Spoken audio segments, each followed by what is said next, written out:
I can still remember the day that Resident Evil 2 released.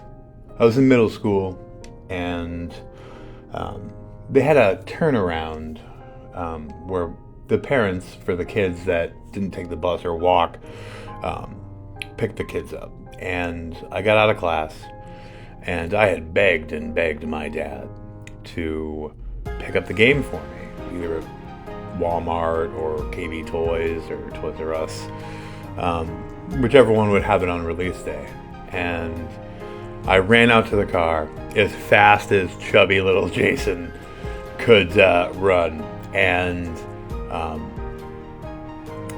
it's such a great memory to get into the car and see that KB Toys bag and to see that double disc set and to pull it open, and in the short ride home, the 5 or 6 minutes, reading the back and tearing it open. And remember, that's when they still had those little like CD stickers on them.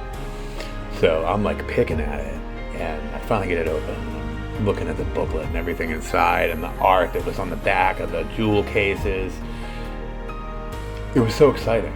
And when I got it home, it absolutely didn't disappoint. And things are so different now. I can remember, let's go back to Resident Evil 2. When I got the remake, I got it day one. I bought it with my own money. That's not as fun. I drove myself to the store to get it. That's not as fun.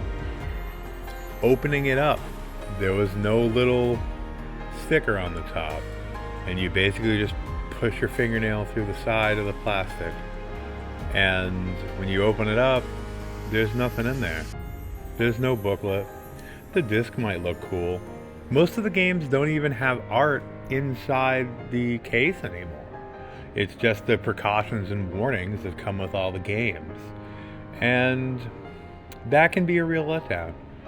And as cool as the experience was of reliving that, it can never ever live up to what the original game meant to me when I first opened it up.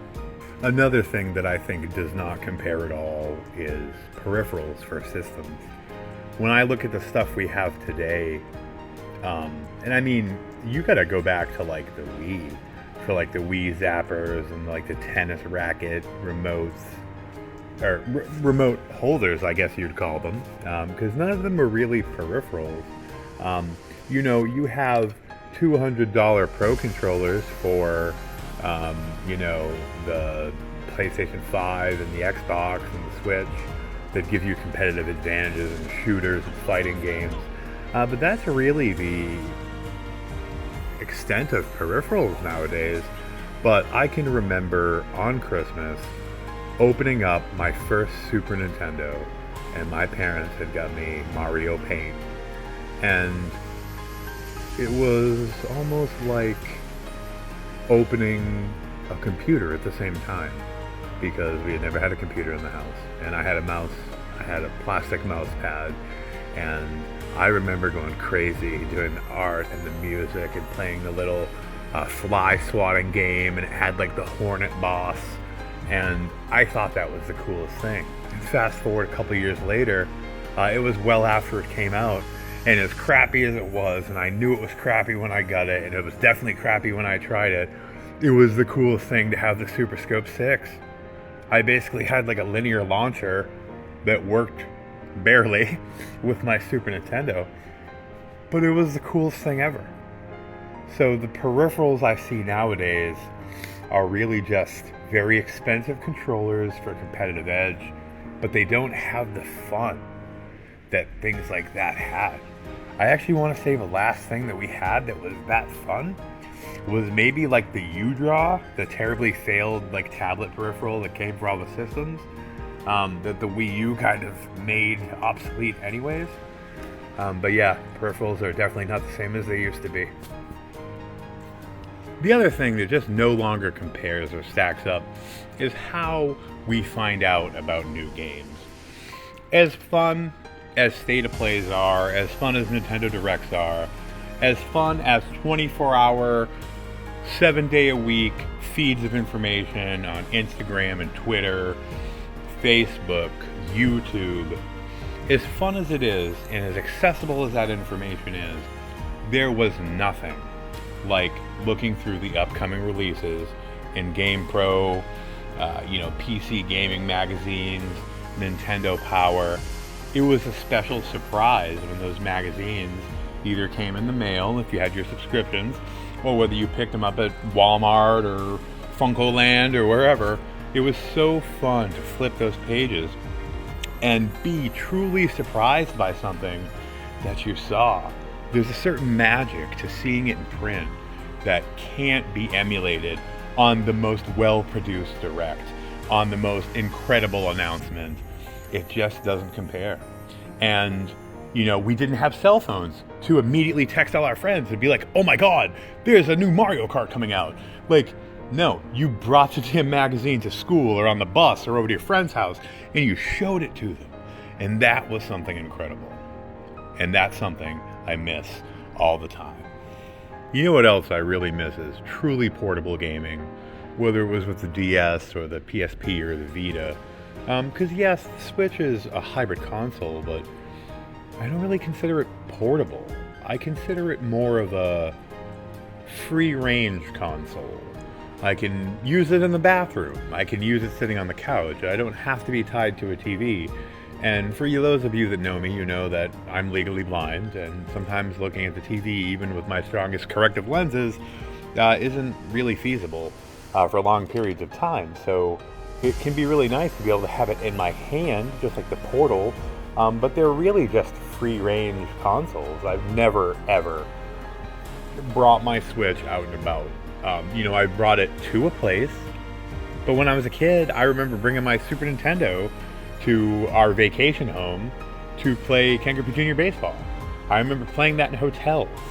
So it's really not that much more portable than any other console was. Because realistically, it's too big.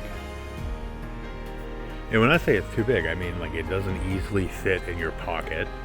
It doesn't easily, it has nice little carrying cases, but I'm not the kind of person that carries around a fanny pack or a purse. That might work out for people that are used to carrying around a purse or a duffel bag or a backpack, but I don't do any of that stuff. I need something like the DS or the DSi that could fit in my pocket, that I can slide in, that's not really that much bigger than a cell phone, and to me that's truly portable. The Switch is twice that size.